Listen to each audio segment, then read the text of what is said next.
time thing is you have to win. Ill intent, violence, physicality, pain. Enough is enough.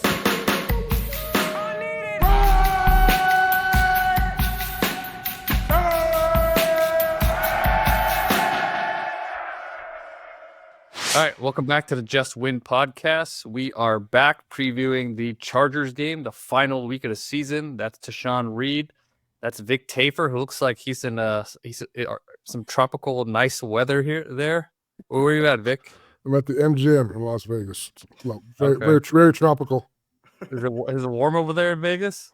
It's actually, man, today was a nice day for sure. Nice. Well, the Raiders are going to be hosting the Chargers. They played week 1. The Raiders lost 10-22. Things are very different for both teams. Looking at where the teams are now, the Raiders then had Gardner Minshew. Now they have Aidan O'Connell. Offensive line is gelling a little bit. But before we get into the game, let's talk about what's at stake for Antonio Pierce this week. Yeah, I mean, we kind of talked about it a little bit after the game, but, as silly as it might sound to some, I do think that this Week 18 meaningless game for the Raiders does mean a lot for Antonio Pierce. If he's going to have a shot at keeping his job, I think they at least have to be competitive in this one, if not, win the game. I think if they lose by multiple scores or get blown out, that'll probably be it for him as head coach. So, while this game, isn't going to influence if the Raiders make the playoffs or not, I do think it could have a pretty big impact on kind of the state of the franchise moving forward. Yeah, I think it's definitely, like it's on the bubble, is the phrase people use. I think it's trending upwards. I think the last 2 weeks, some people scoff at the opponents and they scoff at the backup quarterbacks. But the Raiders had a lot of injuries as well, so they're playing a lot of guys who they weren't counting on. So it goes both ways. So I think he's, the people who want him to stay or the Pierce proponents cite the culture, that he's kind of built. I think it's valid. The players have still bought in. I think the players still believe, despite all the injuries and the problems at quarterback, that they have, been that close in several games to kind of a better record. So I do think things are trending up for him, for Antonio right now. Yeah, I mean, in my head, and this is not reporting or anything, just based on what I think at some point, I think maybe it was an 80% chance he gets fired, and now it's kind of climbed up to 75-ish. Maybe if he wins his game, it goes up to 7. It goes down to 70. I mean, but that's just the calculations I have in my head and how I feel about it. But it just seems like, in all likelihood, he might get fired. But maybe the last few weeks has Mark Davis thinking about it a little bit. Yeah, I mean, I think Mark was always open he was open to bringing him back. I know that there's been a lot of fans and media reports and whatnot about Pierce being done, but it's never been anything where Davis has already made up his mind. He was always going to wait till the end of the season, as he said. So, I don't think he was really dug in either way. I definitely think Pierce had to show something, to end the season in order for Davis to feel comfortable bringing him back. And I think, whoever it's against, I think winning 3 in a row could be enough to satisfy that benchmark. But, it's definitely not something that's already been decided or, the Raiders already know who they're going to hire after they fire him or anything like that. I think people have gotten a little bit too antsy with some of those reports. I think the wild card definitely is Tom Brady. What will be his involvement coming in? Will it be right away? Will it be a lot? What are his thoughts on Antonio Pierce? What does he tell Mark Davis what he sees as far as, the coaching staff this year? So that's a big question mark. I think that's why a lot of rumors you hear are about Brady centered, he'll bring in Mike Vrabel, or bring in, he likes Brian Flores, the names you've heard. So, but no one really knows, what's true and what's not true, and besides Mark and whatever Tom Brady's told him. So I think, that'd be the wild card as far as why people don't really know for sure what's going to happen. But, Mark's never been in a rush to make decisions in his life. So I think this one will be a similar case where he's going to let it play out to the end and see what he thinks. Yeah. I don't think this game will decide it, but it will, maybe help his case a little bit. But we'll see. And it also depends on how the game goes. I mean, do you guys think they could lose and still it, depending on the way they lose, it could be a positive for Antonio Pierce. Yeah, I mean, like if they win them or if they lose them like a game-winning field goal, I think it's kind of that kind of situation. If your reason for keeping them is based in the team remaining competitive and the locker room fighting for them and things trending up towards the end of the season, I think that still qualifies as that.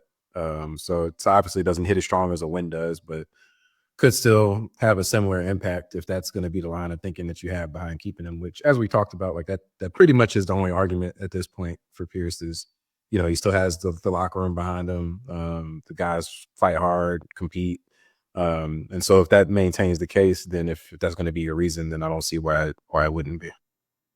Right, and the excuse is that he's had a lot of injuries on defense, and the quarterback thing was a disaster. Those are excuses he can use that were kind of out of his control, I guess. And another thing this weekend will be interesting is how vested are the Chargers in this game, because if the Steelers win on Saturday night, then really the game does not mean much to the Chargers. I know Harbaugh said he'll play his starters, but we don't know how long that'll be for. We don't know, if he's going to play him till the end of the game, if he'll play him a half and then go to Easton Stick. So I think that Steelers game Saturday night will be a big factor as far as just how much Chargers care about this game on Sunday. Did you guys have you guys looked at what Harbaugh did with the Niners when they didn't have anything to play for towards the end of the season? Don't remember. I haven't, but I know he said he'd never sat guys before, but I do think he definitely plays guys not the entire game. I think there's really no reason to play Justin Herbert 4 quarters if you have nothing that this game's going to do for you, I don't think. So, but because you're just risking injury at that point for no reason. But he wants to, I think Bill Belichick mentioned this week that on some podcast where it's hard to bench your players because you're looking to sit 7 of them. So you tell, hey, these 7 guys are important to me. They're not going to play. The rest of you clowns, get out there and play. You guys aren't as important. So it's kind of hard to tell your locker room, but some guys are playing because they're not as valuable as other guys who are not playing. So it's a slippery slope, but at some point, I think you can start guys and pull them off at some point in the game and give young guys a chance to play. Yeah. I mean, I also think for Antonio Pierce, like if you get blown out the building, that's going to leave a pretty sour taste. And we know owners take that stuff seriously. Like it may, you might think as a fan, like, oh, like they get blown out, it's a lost season. But I think for owners, they do not like getting embarrassed. And having that happen at home in the last game of the season will I think that could be impactful. But let's move on from that topic and let's talk about a little bit more of a positive topic. Brock Bowers' Rookie of the Year campaign. I saw the Raiders were passing out T-shirts at the facility. Is that what happened? That says, "Why not Brock?" Yeah, so maybe a little late for a push, but it's a nice push. It's a nice little shout out to a guy who is not very outspoken, not going to pound his own chest for his own cause, but definitely worthy. I mean, I know whatever you think about quarterbacks, and I mean, Jay Danielson had a great year, and so has Bo Nix, but I mean, Brock Bowers set a lot of records this year, and you can also argue with a not very good quarterback situation or with not a lot of supporting help once Devontae Adams left. So it's pretty impressive. I think it's a historic year.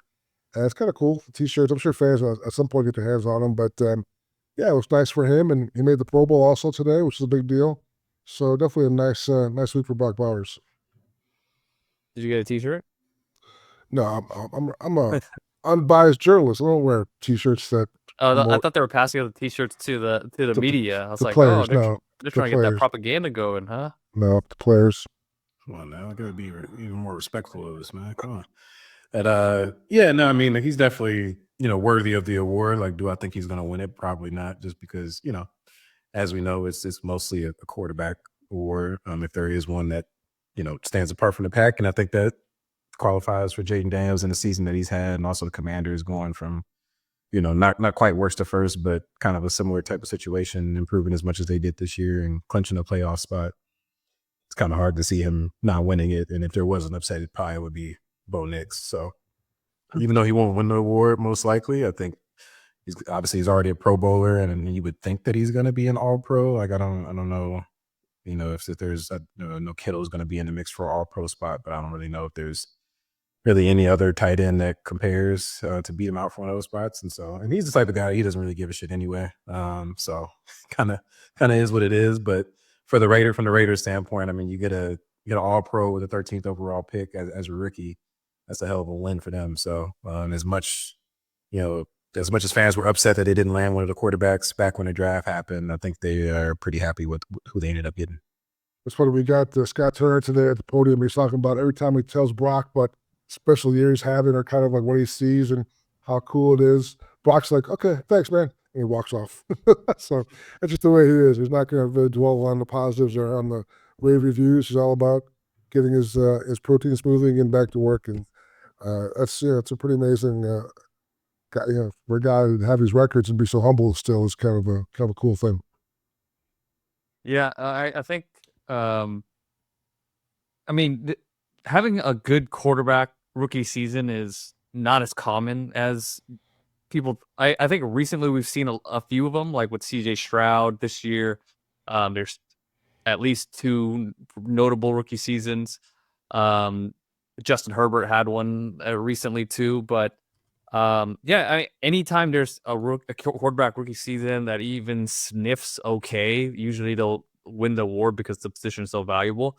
And this year we have 2 not only good rookie seasons, statistically very good rookie seasons. I think there was a point in the season where maybe there's a chance that Brock Bowers to take the award because Jaden had a few unproductive weeks after hurting his ribs. But then since he's had that comeback win against the Eagles where he threw 5 touchdowns, he had another really good game against the Falcons, and it's pretty much locked up for him. And again, Bowers doesn't really care. He's going to be the top tight end in the league in a year or 2, if not next year. So, you can take solace in that if you were really hoping for Bowers to win that award. Do you think you take Bowers over McBride right now, or what's your tight end rankings right now? I had McBride as last year. Coming into this year, I thought McBride would be the clear tight end 1 for the next coming years. But now that Bowers is in the equation and we're seeing what he's doing, I think Bowers is going to be that guy. Yeah.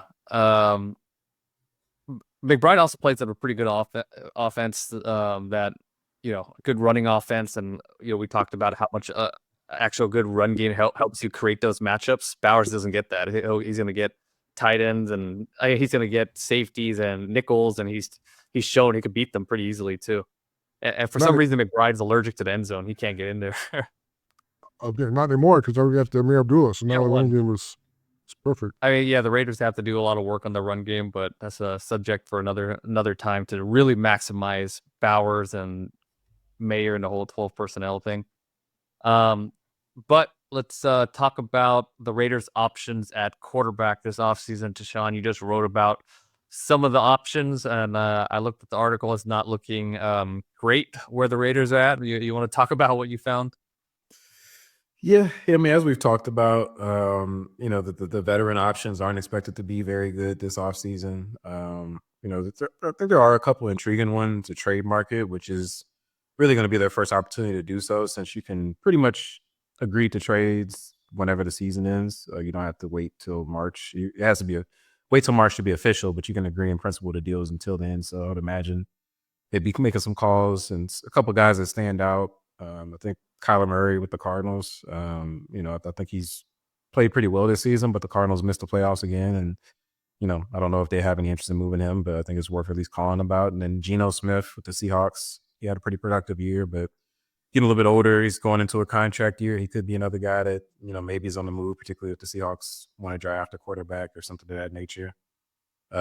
Free agency wise, which we discussed, Sam Darnold, Russell Wilson, those guys probably aren't going to be available. So you're more so looking at like the Justin Fields, Jameis Winston class of quarterback. And there's a couple guys that could get cut, like Kirk Cousins or Aaron Rodgers, but it just kind of feels unlikely that the Raiders would go in that direction. And, it could be a mutual thing. Like those guys may not be interested in the Raiders either. And then there's the draft, but we'll talk about this, in a little bit, but where they're sitting at right now with the number 8 overall pick, like the top, quarterback options in this draft probably aren't going to be there. And you're probably going to, have to take a shot on a guy in the second round or third round. And that's, always a little bit dicier than the first round. But, there are some intriguing guys in the Alabama quarterback Jalen Milroe just declared for the draft today. I know Georgia's Carson Beck declared recently.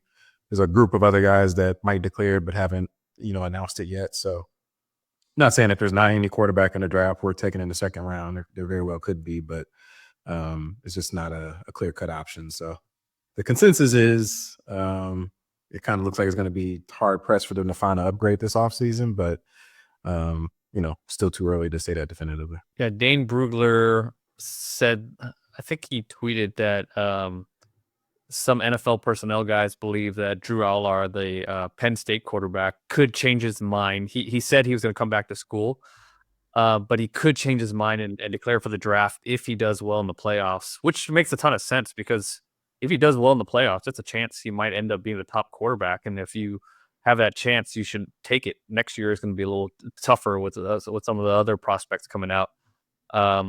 So that could be another guy in the loop. But again, if he ends up being the top quarterback, the Raiders probably won't be in range to get him. But yeah, it's we'll talk more about the quarterbacks later. Quick tank update. Patriots are number 1, Titans 2, Browns 3, Giants 4, Jaguars 5, Panthers 6, Jets 7, Raiders 8, Bears 9, and Saints 10. Yeah, so with the draft order, according to our Austin Mock at The Athletic, who does a bunch of projections and whatnot, the Raiders still have like a less than 1% chance of picking number 1 overall. So I guess it's not completely impossible. Just a lot of other things would have to happen. But so they could move as high as 1, or they could drop as far down as 10, I believe, if they end up with the same record as the Saints, or worse record than the Saints at number 10. So the possibilities are still pretty wide in terms of where they'll end up picking. So for Raiders fans that are scared of them winning more games, I guess the good news is they can only go down to 10. And for those still holding on for the tank, there's like a less than or greater than 0% chance. Maybe they can still get the number 1 overall pick. So we'll see what happens. So you're saying there's a chance? Yeah, man. Less than 1%.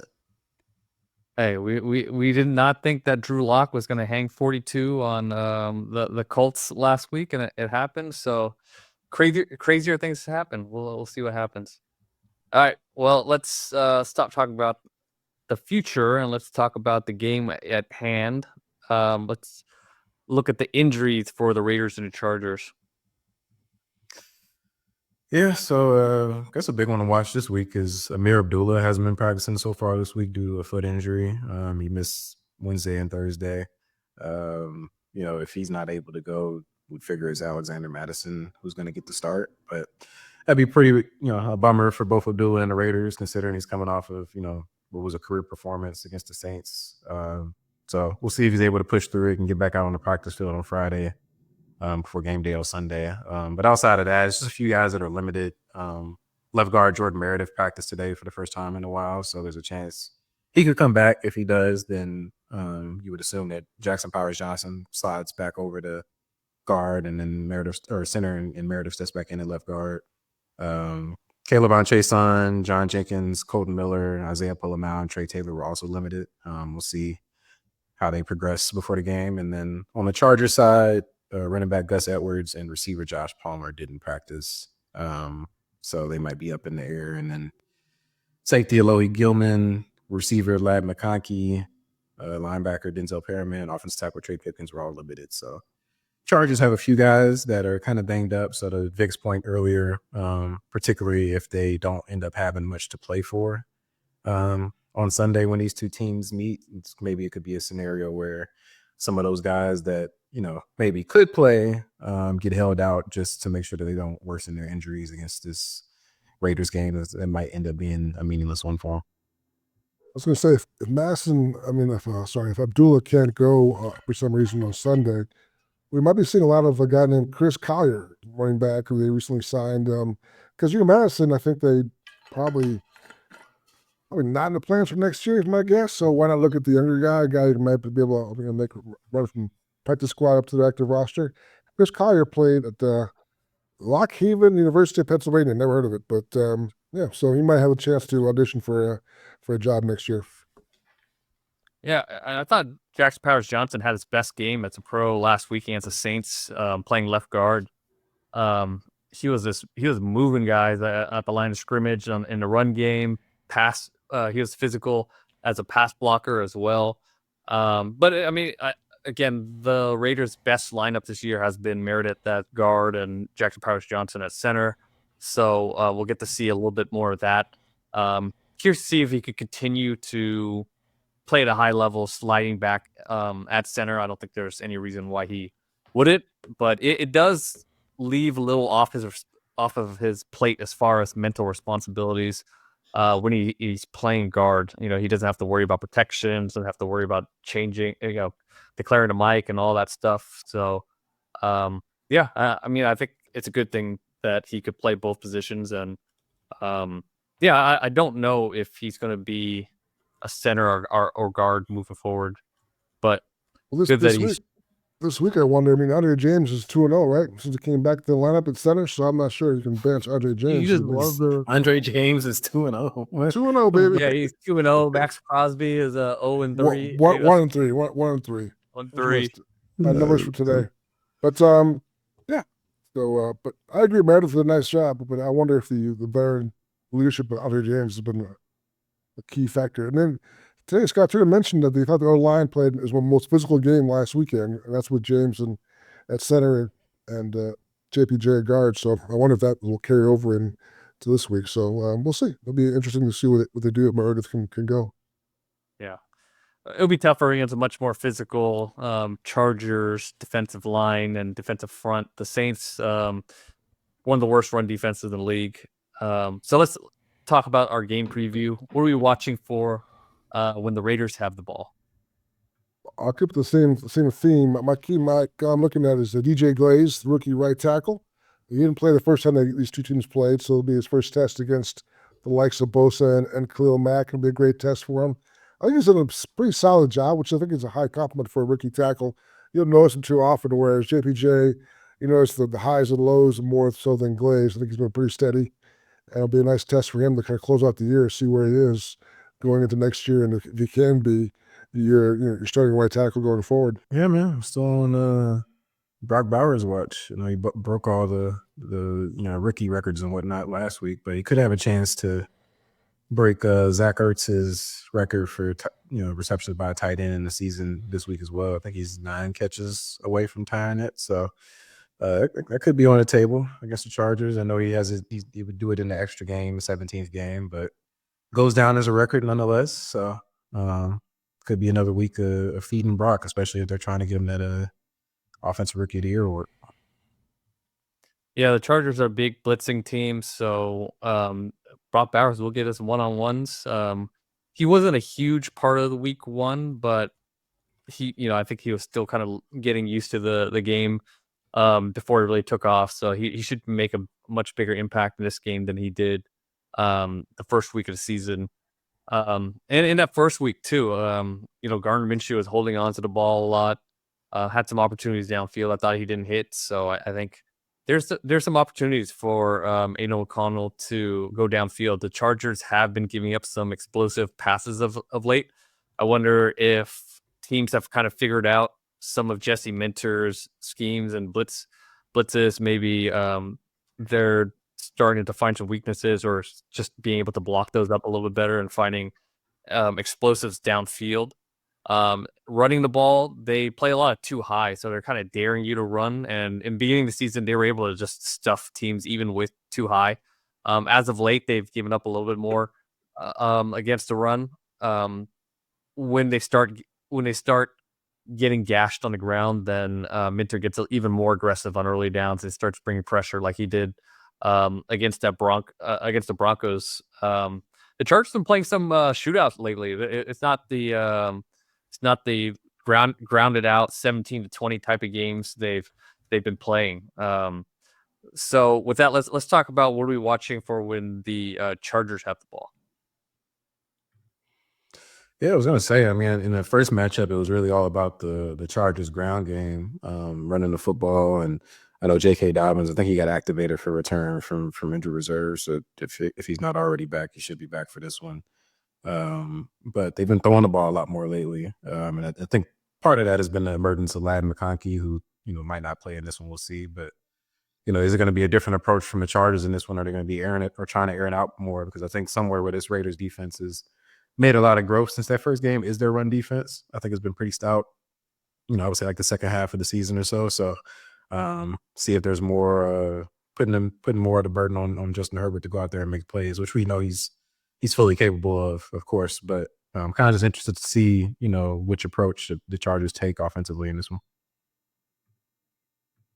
I've been watching the Chargers have a really good offensive line, so they're a good test for the Raiders defensive line, who we've talked about. It's really kind of stepped up with Crosby being out. I mean, Tyree Wilson's played some of his best football last month. I think you could look at guys like, the veteran guys who played well. Adam Butler and John Jenkins in the middle have done a good job. So I just think that'd be a good test for them. And, if the Raiders have a chance to win this game or stay close, the D-line has to come through again. Like Caleb Vaughn, that's another big game. So these guys have stepped up so far, so I think it'll be good to watch them kind of finish out on a high note. Yeah, since week 6, the Chargers have been airing the ball out. They're no longer that grinded out team that we're used to seeing. They were, I believe, 4th in cook rate, which cook rate is how much you pass, or the rate of which you pass on early downs and when the game is not out of hand, like 2 scores and you have to start passing a lot. So they've been really trusting Justin Herbert's arm. As far as the interior of the offensive line, that's where their weakness is. They have 2 bookend tackles in Slater, and Joe Alt looks like he's going to be one of the best right tackles in the league for a long time, but they are weak inside, especially at the guard positions. So this could be a game where they move Tyree Wilson, who's been coming on of late, inside a little bit more. He's been playing at more edge since Max Crosby's been hurt. And Ladd McConkey, man, he's been taken over. There has been a lot of notable rookie receivers in this draft. Malik Neighbors has been banged up a little bit, but I think the 2 most productive receivers has been Brian Thomas Jr. and Ladd McConkey. The last 6 weeks, 6 weeks, he's had 40 receptions, 562 yards, 3 touchdowns. He's basically the Chargers' only reliable weapon. Will Dissly is kind of a second option after him, but he's been injured and he drops the ball a lot. Basically, if you could stop Ladd McConkey and force the Chargers to depend on their other weapons, they are just not very reliable. That's why the Chargers passing game is a bit of a house of cards, because it really depends a lot on Ladd McConkey. J.K. Dobbins is back. He came back last week after missing a few games. And as we remember, Dobbins was pretty much the Chargers run game. They were getting like nothing on the ground still until J.K. Dobbins was able to break off some runs. And I think that's going to be pretty much the same story in this game. The Chargers run game is just not very good right now. But J.K. Dobbins is a very explosive back that can create some plays on his own. So the Raiders always have to worry about that. You can see why Georgia was so good, man, with Brock Bowers and McConkey in the same offense. It's a lot of firepower. Yeah, Carson Beck does not look anywhere near the same quarterback he was without those guys. People were talking about him as a first-round quarterback coming into this year, and he might not even be a third-round quarterback at this point. Yeah, I would be touching on. Yeah, Get back with Bowers, man. Just missing him and Bowers are a magic combination. Yeah, maybe in a 5th round. Wow, if we go from 1st to 3rd to 5th in about 2 minutes there. I mean, I never saw it. Even when he was producing, I never really saw Carson Beck as a first-round guy, but yeah. But now he's going to 5th. Within the last 5 minutes, he's going to the 5th round. It's great value.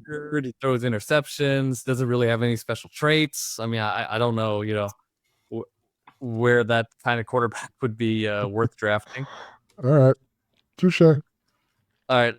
Let's get into our matchups of the game. What are you guys watching out for? Yeah, I kind of want to see Ladd McConkey, but I don't know. He might not play, so I guess I got to pick a He's been injured. He's been on the injury report for like weeks now, and he ends up playing, though. Is there more of a chance he doesn't play this week? Yeah, I don't know. I mean, he didn't practice on Wednesday, and it's week 18. He might not have anything to play for. So yeah, it's kind of so. But I guess I'll be looking at the trenches instead. Vic kind of hit on it earlier with this kind of weirdly constructed Raiders defensive line with so many guys being out. I do think there is a pretty big proving ground opportunity for some of these guys trying to earn a spot in the rotation next year, whether it's Tyree Wilson or Chason, who's going to be a free agent. I think he's really come on strong, probably had the best season of his career. So could he be a guy that the Raiders want to bring back? Jonah Lulu, Adam Butler, like John Jenkins. There's a ton of guys on this defensive line that still have plenty to play for, and so seeing if they're able to perform against a Chargers offensive line has been pretty good this year. I think that'll be pretty interesting matchup to watch on that side of the ball.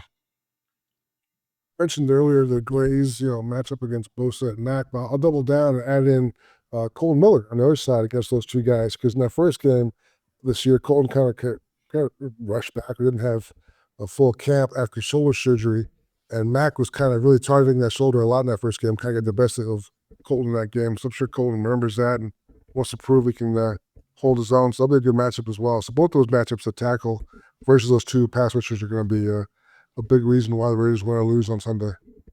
All right.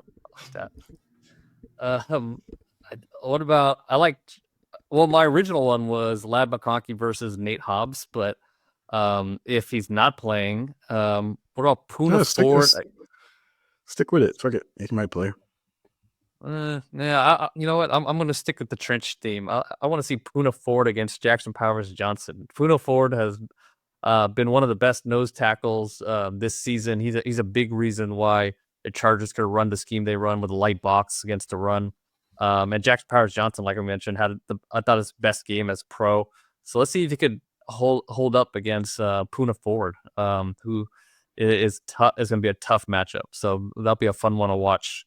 Plus, a little subtitle. Plus, Poona Ford versus 2-0 Andre James, also like in parentheses, because that could happen. It could happen. But you have a good lineman when you're reviewing the game and you want to watch this offensive lineman. And it's been a while since the Raiders had that. The Raiders had that with Richie Incognito. They had that with Osemele and Hudson. And now Jackson Powers Johnson is kind of coming into that, where like he's you could create a highlight tape for him after every game with some of these physical blocks he's making. So that's always a good sign in my opinion. All right, X factors. Who are we looking at as far as X factors? I think I'll go with Chargers right tackle Joe Alt. I think we talked about really good offensive rookies earlier. I think he's been probably one of the better rookie offensive linemen in the league, and some people maybe thought he should have made the Pro Bowl or whatnot. So, I think we, for those Raiders edge rushers, whether it's Tyree Wilson and Chason, whoever's lined up on that right side, if they're able to, take advantage of that matchup, especially if the Chargers end up passing more than they did in that first matchup, if they can get after Herbert and, rush him up a little bit, that might make a big difference in the game. So, probably key in on all. Go with punter AJ Cole. We got oh my lord, nubbed by the Pro Bowl vote, one in the top 10 in the Pro Bowl voting. So they'll be really upset. They'll probably average 80 yards a kick. So you're thinking this is an under game. This is going to be a low scoring game. AJ Cole's gonna have a big game. That's all I'm saying. I don't know who scores points or what. AJ Cole's gonna dominate. Fake punt. It's the last game of the season, so they gotta unload the clip. They had a nice little fake punt earlier this season. Maybe he has another one. He threw a nice ball. Yeah, give him another pass. I like it. All right. Well, mine's is gonna be Daniel Carlson. No, I'm just kidding. Brock Bowers. I mean, it's an easy one, but he wasn't. X factor. Guy had 108 catches. How could be an X factor if we have 108 catches? All right, fine. You're right. All right. Go Chris Collier. There you go. That's good. Chris Collier, X factor. I'll go with Aidan O'Connell. All right. Well, They go from the star tight end to the starting quarterback. It's fine. It's week 18. it's fine. We It's could fine. It's good. say it's Aidan O'Connell. It's fine. Who am I to judge your X Factor? I apologize. That's my bad. I Yeah, apologize. yeah. Who am I to judge You, then? you picked quarterbacks for like the first 10 weeks of the season. So Yeah, you're right. Go I ahead. think, My bad. yeah, go ahead, Ted. I haven't chosen a quarterback, so that's my, I get my quarterback pass for X Factor for week 18. All right, let's get into predictions. What are we thinking? Well, Vic The already told company us. thinks that they might rest their starters at some point. I need the results of the game on Saturday night first. I just don't know how much the Chargers are going to care. I'm going to go with I'll go with the Raiders winning. I'll go Raiders win 24-20. And the fans chant AP's name like they did last year. The crowd all of a sudden forgets all the losses, the losing streaks. They're back. They're bought back in, and everyone rides off to the sunset for a new offseason of great moves and drama. I don't know if I see that one coming, but I got the Chargers winning 24-23. So that the scenario that Ted talked about earlier, a narrow loss. Wonder how that goes over with Mark Davis. So that's my prediction. You know what? I'm gonna say the Raiders get blown out by the Chargers at home. Their team peaking at the right time. Jim Harbaugh. Yeah, we do you think Jim Harbaugh gets a vote for Coach of the Year? Does he have one vote at least? Some really good candidates here. A lot of guys had great years. I don't know if he had a good year, but yeah. Did a great year. I mean, Kevin O'Connell's probably gonna win it, but Kevin McConnell. I mean, LaFleur won 2 games with Malik Willis. I mean, Kevin O'Connell just beat Sean Payton. They beat him. won when Sean Payton. The Broncos were picked to finish last. They won 9 games. Yeah, the Chiefs are 15-1. A lot of guys had good years coaching them this year, but the Vikings. People thought the Vikings were gonna. I forgot what the win total for the Vikings were from Vegas this year, but it wasn't very high. No. They're going to the year with Sam Darnold and lost some defensive guy. He's done a great job, no doubt. But a lot of that's also Brian Flores. The defense has been elite this year. So, but there are a lot of great candidates. I just don't know if Harbaugh's been deserving of being in the top 5 guys this year. It's a long list. Yeah. All right. Well, going off subject, but I mean, Jim Harbaugh's. It's just. I think people kind of expected it. Like wherever Harbaugh goes, the rebuild happens so quickly. And to take the Chargers and just turn them into a playoff team in 1 year has been pretty amazing. And I think well-coached teams start peaking toward the end of the year. So I think the Chargers are going to be at their best. I mean, there's always the chance that they rest their starters, but if they don't, I think this ends up being I don't think it's like a blowout like 40-0 or anything, but maybe 30-20 or 30-19 or something like that. Is that a blowout? 30-19. I don't know. I guess it depends. Is it 30-10 going into the fourth quarter and then they score some points at the end? Yeah. I think that's it gets a blowout. competitive for a little bit, and then the Chargers go off towards the end, kind of like the Steelers game. Yeah, I would say that's a blowout. Okay. All right. Well, that's our predictions. Let's get into fan questions. Outside of the obvious, who has been some surprising players in terms of great play this season? Who are your eyes on for free agent additions from other teams this offseason? Granted, they don't re-sign. It's kind of 2 different questions there, but I guess surprising players. I think Tashan has to be pretty high on the list. Like I didn't really expect much of him, and I think he's been, I think it's fair to call him the impact player. He got hurt, but Jacorian Bennett I thought was playing at a really high level earlier in the season. Offensive side of the ball, I don't know if there's Amir Abdullah for sure. You got to say that his impact's been pretty surprising. DJ Glaze, I don't think I expected him to be basically a full-time starter this quickly. So they've had a few guys that have, kind of jumped out there that, that happens more often when you have so many guys out to injury like they do. But nonetheless, I think all those guys have, probably surpassed expectations. Good looks. I might add I think Merrick taking a step up this year. Merrick's become a big time player in the box. I think he'll probably be too expensive to bring back now, but I think he's made a jump this year.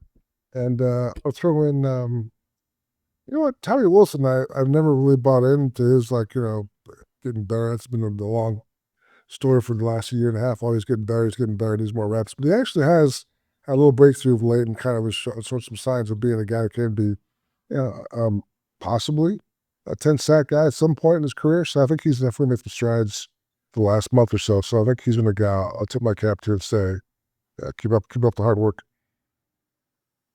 Yeah, I agree with you guys. Trayvon Moore taking the jump that he's taken has been pretty surprising. Ja'Cory Bennett turning into a possible corner one over Jack Jones was surprising. Jordan Meredith, he's been a guy that's pretty much been a zero, and he's been at least a dependable guard. So yeah, those guys. Sincere McCormick, I wish he was healthy so we could see a little bit more of him. But the Raiders' offense, run offense, was at its best when he was carrying the rock. Vladimir Bill did have a great game against the Saints. We can throw in Glaze too, because even Pierce mentioned I think Monday that he's a guy back at training camp who we had never imagined would be starting for most of the year. They thought he was going to be a long-term project. So for him to be able to do that this year and kind of not embarrass himself and actually make some strides, I think is also worth highlighting. And as far as free agents next year, what about Trey Smith, the guard for the Kansas City Chiefs? I don't know what their cap situation is, but if you're able to take one of the best young guards from a division rival and kind of just upgrade your interior that way, that could be a nice little get. I like it. Let's do it. Yeah, I think T. Higgins jumps out. As good as Brock Bowers is, and Jacoby Myers has been pretty good this year too. I still think they could use a true wide receiver one to replace Devontae Adams. And the Bengals, they got to pay Jamar Chase a lot of money this offseason, so they've already been kind of hesitant to pay Higgins. So I wonder if they end up paying both of them. So that's a name that jumps out as a guy at a position of need who could be available. And I'm sure that there's others. I haven't dug too deep into the list of free agents yet, but that's probably the top offensive name that comes to mind. Defensively, trying to think who might be available, but Jaden Reed, the corner from the Jets. Sure, why not? Khalil DJ Mack. Reed. Sorry, not DJ Reed. Go get Khalil Mack back. There's Garrett Bowles, tackle. Kirk Cousins. But I doubt the Broncos are going to let him go. Kirk Cousins. Aaron Rodgers. Yeah. Derek Carr. Carr. Cousins will be a lot cheaper. Cousins going to be so cheap. You could bring a lot of Raiders back. You could bring back Derek Carr. You could bring back Amari Cooper. You could bring back Khalil Mack. The whole game together. Yeah. But on a serious note, I mean, they are going to have a shit ton of cap space. $108 million is the projection right now. Some of that money will have to go towards, or it doesn't have to, but could go towards re-signing their own free agents. We talked about Trayvon Merrick, Nickelback, Nahas, Malcolm Coates, Adam Butler, John Jenkins, Robert Spillane, Deron Diablo. So there's a bunch of guys hitting the market for the Raiders. Amir Abdullah now. It'd be interesting to see how they allocate those resources this offseason. Yeah. All right. Next question. Milroe, Jalen Milroe, Alabama quarterback, just declared for the draft, and it's been reported Aller could potentially change his mind. How high would you be willing to draft Milroe or Aller if you're the Raiders, assuming Sanders and Ward are gone? I need one of those. Remember the movie Total Recall, where they kind of you get a machine, they blank your brain from some memories, they blank it out. I need to erase the memory they gave me with Oklahoma, because I was actually high on Milroe as far as the potential, a project kind of guy you can bring in, will develop for a year or so. I like his skills. Like, he's got better accuracy wise, and throwing mechanics have gotten better the last few years. But he's had some really, really bad games this year, which kind of stick in my brain. So I need to forget those. But I think he'll be a late first round pick, maybe a second round pick. So I think he'll be tempting for somebody for sure. Yeah, I'd be a lot more interested in Alar just from what I've seen from him. He had a pretty strong performance in the college football playoff game the other day, and has more of those. Milrose is probably more talented physically, but I think Alar is more of the total package right now when you talk about overall game. In terms of how high I would draft him, I think given that the Raiders can I think finish as low as 10th, I think that's a little bit rich for me, but maybe if you could trade back into I don't know, the 20s or something like that, pick up some extra draft capital and draft him somewhere in the 20s, I think I feel better about doing that. Yeah, both are projects. Milroe, man, he had such a bad game against Michigan. He looked totally unprepared for the blitz. It was ugly. I would not draft Milroe in the first round. Maybe a second round flyer on him. Drew Allar, if he does, he's a guy that probably could go back to school and use some more experience.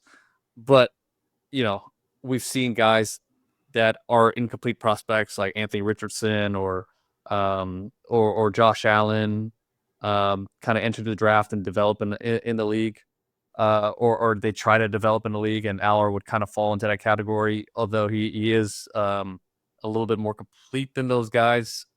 But the only reason Aller would change his mind is if he gets good information on him potentially being the top quarterback off the board. I don't think he's going to enter this year's draft if he thinks he's going to be number 3. I think if he has a good chance he's number 1, he'll join. So I don't think the Raiders would have a chance at him if he does enter this year's draft.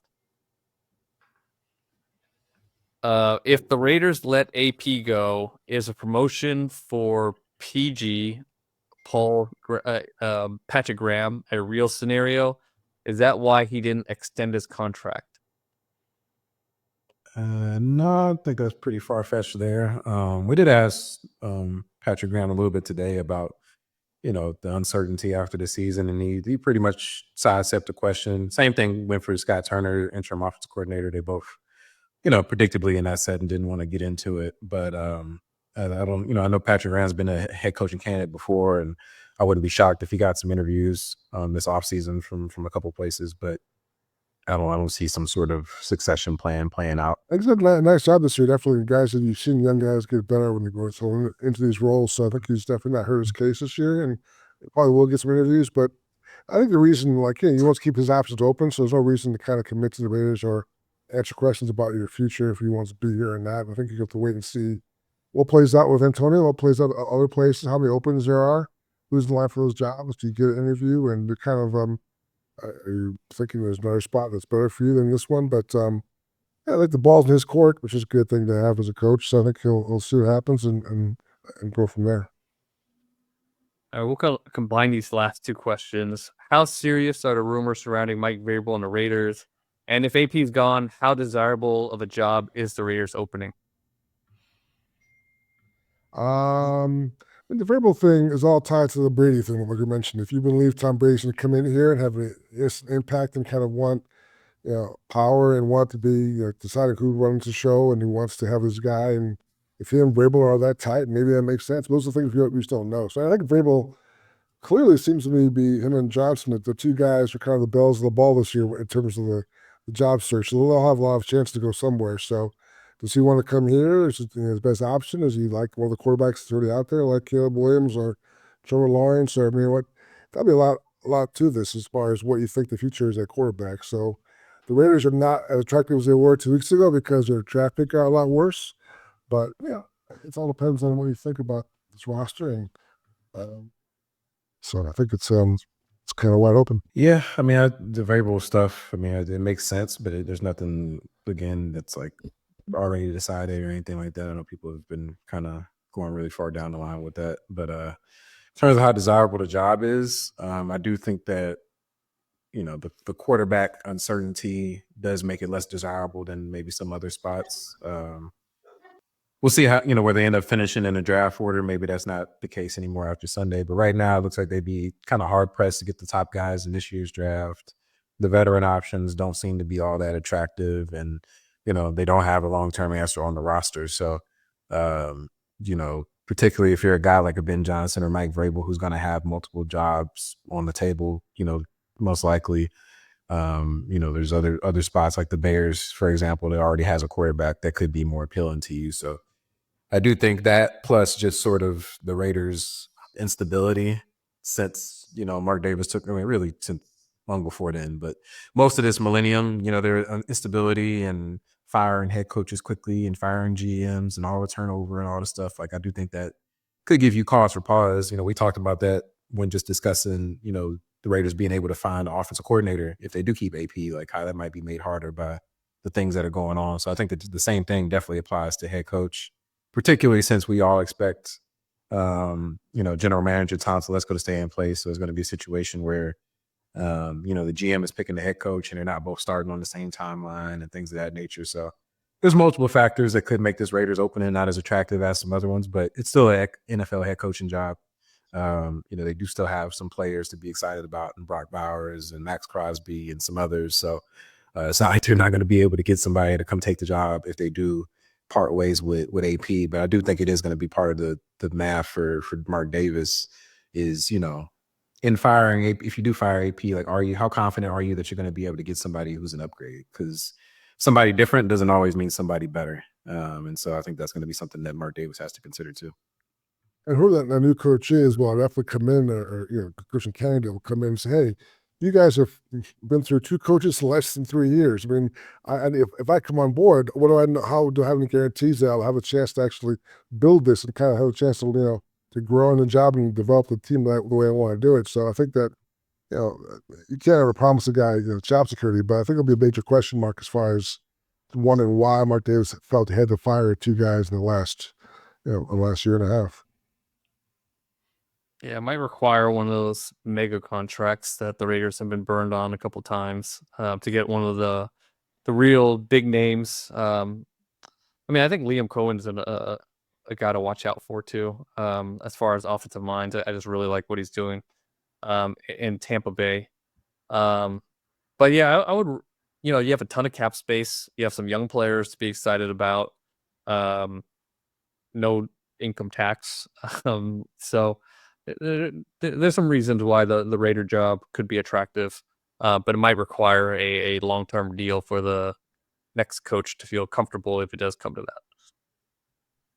All right, that's all we have for you guys today. We will talk to you guys live after the Chargers game on Sunday. So make sure you subscribe on YouTube, leave a comment, subscribe wherever you get your podcasts. We'll talk to you guys Friday. All right, y'all. Peace. Hasta la vista.